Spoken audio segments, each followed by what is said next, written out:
আসসালামু আলাইকুম সম্মানিত দর্শক, আমরা এখানে 20 কেজি চালের পোলাও পাক করব। কীভাবে পাক করবো সেটা আপনাদেরকে ভালোভাবে দেখাবো, আপনারা ভালোভাবে লক্ষ্য করবেন।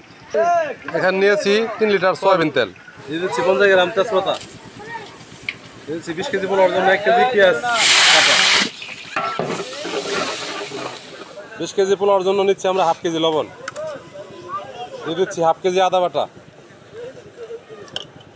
দিয়ে দিচ্ছি 100 গ্রাম দারচিনি, আস্তা দারচিনি, দিয়ে দিচ্ছি 20 কেজি পোলাওর জন্য 200 গ্রাম আলু বকরা,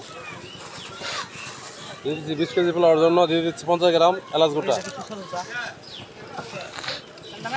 এই হলো আমাদের মশলা পোলাওয়ের 20 কেজি পোলাওর জন্য আমরা নিয়ে নিচ্ছি 1 লিটার বাটার অয়েল। আপনারা বাটার অয়েল চাইলে নাও দিতে পারেন, সেটা আপনাদের একান্ত ব্যক্তিগত ব্যাপার। বাটার অয়েল দিলে পোলাওটার মোলাম হবে। কাঁচামরিচ পোলাওর জন্য 20 কেজি পোলাওর জন্য আমরা পানি দিয়ে দেবো 12 জগ।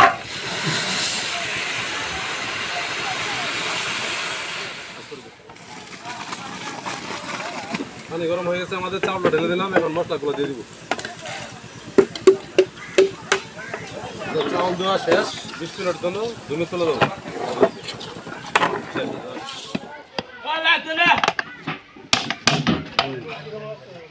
আমাদের পোলাওটা রান্না হয়ে গেছে, খুব ঝরঝরে হয়েছে। আপনাদের পোলাওটা এইভাবে ঝরঝরে হবে যদি রান্না করেন।